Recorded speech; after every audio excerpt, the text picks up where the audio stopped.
Hello everyone, आप लोगों का बहुत बहुत स्वागत है my YouTube channel Nemuddin law classes पर। और हम लोग भारतीय संविदा अधिनियम 1872 पढ़ रहे हैं, यानी इंडियन कॉन्ट्रैक्ट एक्ट 1872। और इंडियन कॉन्ट्रैक्ट एक्ट 72 की धारा 14 पढ़ेंगे हम, यानी धारा 14। तो धारा 14 क्या कहती है? एक क्वेश्चन आता है आपसे कि स्वतंत्र सहमति क्या है। देखिए, अभी मैंने दो शॉर्ट वीडियो डाली हैं, धारा 12 और धारा 13 पर। वो चूंकि एक एक लाइन की धाराएं थी तो उन पर डाल दी हैं। धारा 12 में ये बताया गया था कि स्वच्छित कौन है, मतलब जो वो व्यक्ति स्वच्छित है जो अपने बारे में निर्णय लेने में सक्षम है, युक्त युक्त कोई भी कॉन्ट्रैक्ट करता है तो उसका क्या प्रभाव होगा ये समझने में सक्षम है, वो स्वच्छित है। सिर्फ सहमति यानी सम्मति, कंसेंट की परिभाषा जो है वो धारा 13 में है। सहमति क्या थी कि जब दो या दो व्यक्ति किसी एक ही बात पर एक ही भाव में सहमत होते हैं तो वो सहमति कहलाती है।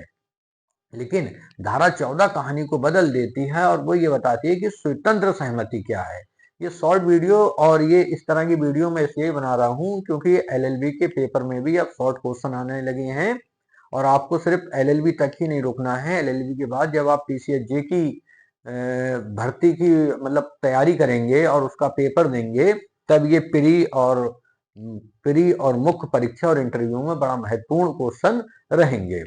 तो धारा 14 का जो हेडिंग है वो यही है कि स्वतंत्र सहमति की परिभाषा। तो आपसे क्वेश्चन तो सीधा सीधा यही आ सकता है कि स्वतंत्र सहमति की परिभाषा किस धारा में दी गई है, तो धारा 14 यानी 14। दूसरी बात, फ्री कंसेंट डिफाइंड, मतलब स्वतंत्र सहमति कहाँ डिफाइंड की गई है? धारा 14 में। लेकिन स्वतंत्र सहमति क्या है ये नहीं बताया गया है। ये बताया गया है कि क्या नहीं है, यानी निगेटिव आंसर दिया गया है धारा 14 में। जब आप पूरी डायरेक्ट में आप भी पढ़ना, वीडियो तो आपको देखना ही है, डायरेक्ट में भी ये धारा आपको पढ़नी है। तो ये बताया गया स्वतंत्र सहमति क्या है, तो 5 पॉइंट दिए गए हैं।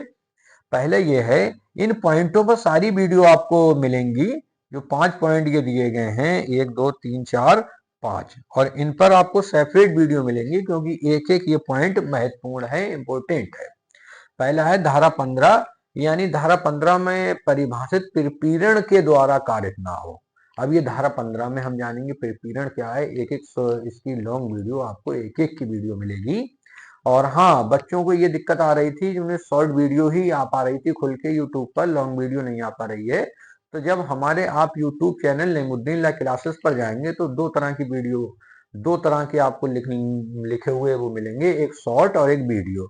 जब आप शॉर्ट पे जाते हैं तो जो 1 मिनट की वीडियो आपको वो मिल जाएगी, और जब आप वीडियो पर क्लिक करते हैं तो सारी वीडियो खुल जाएंगी जिस तरह की ये डीपली वीडियो बन रही है।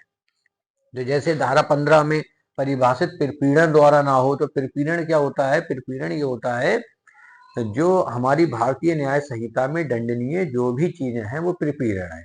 जैसे कोई ये कहता है मैं आत्महत्या कर लूंगा अगर आपने ये कॉन्ट्रैक्ट नहीं किया, तो आत्महत्या अपराध है। या कोई इस तरह से कि मैं आपको ये हानि पहुंचाऊंगा, जैसे मैं आपको जान से मार दूंगा यदि आप ये कॉन्ट्रैक्ट नहीं करते हैं, तो ये प्रपीड़न आता है धारा 15 में। यानी जो अपराध होते हैं, जो भारतीय न्याय संहिता में अपराध दिए हैं, भारतीय न्याय संहिता 2023 में, इन अपराधों को करके कोई कॉन्ट्रैक्ट किया जाता है तो वो प्रपीड़न के द्वारा करा गया कॉन्ट्रैक्ट कहा जाएगा। तो फिर स्वतंत्र सहमति कहाँ हुई? नहीं हुई ना।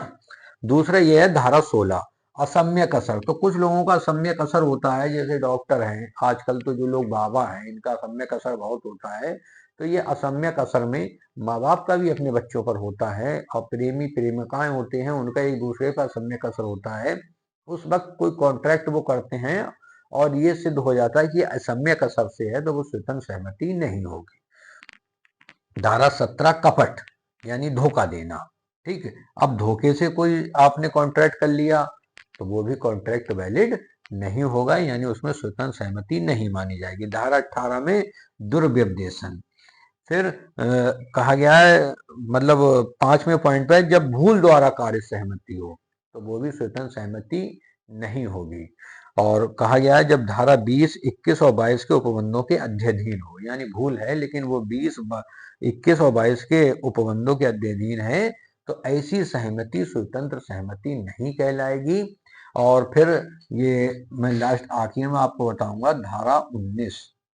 धारा 19 में ये कहा गया है, यदि कोई संविदा यानी कोई कॉन्ट्रैक्ट किया जाता है और उसमें ये चीजें सिद्ध हो जाती हैं यानी स्वतंत्र सहमति नहीं है, तो ऐसा कॉन्ट्रैक्ट शून्य करणीय होगा, यानी उसे कोर्ट में ये सिद्ध करके कि असम्य कसर था, कपट था, दुर्व्युद्देशन था, भूल थी, ये सिद्ध करके कोर्ट से ऐसे कॉन्ट्रैक्ट को वाइड कराया जा सकता है। तो ये एक धारा 14 थी। आपसे हेडिंग आ सकता है स्वतंत्र सहमति क्या है। अब इसमें एक एक धाराओं को हम अलग अलग वीडियो बनाएंगे क्योंकि लंबी वीडियो हो जाती है, आधे घंटे की, वो देखने में परेशानी होती है। 5 मिनट की वीडियो आप देखते रहिए और अपने नोट्स बनाते रहिए। अब जो नेक्स्ट वीडियो आपको मिलेगी वो धारा 15, 16, 17, 18, 19, 20, 21, 22 तीनों की अलग अलग वीडियो मिल जाएंगी। तो ये एक क्वेश्चन था कि स्वतंत्र सहमति क्या है। तो धारा 14 में एक निगेटिव बताया गया है कि स्वतंत्र सहमति क्या है, यानी इन अगर 5 उसमें आती है तो ऐसी सहमति स्वतंत्र सहमति यानी फ्री कंसेंट नहीं कहलाएगी। पूरी वीडियो देख लीजिए, फिर भी कोई चीज समझ में नहीं आई हो तो कमेंट बॉक्स में, वीडियो अच्छी लगे तब भी कमेंट करिए, कोई चीज आपको जानना हो तब भी कमेंट करिए। वीडियो देखने के लिए बहुत बहुत धन्यवाद।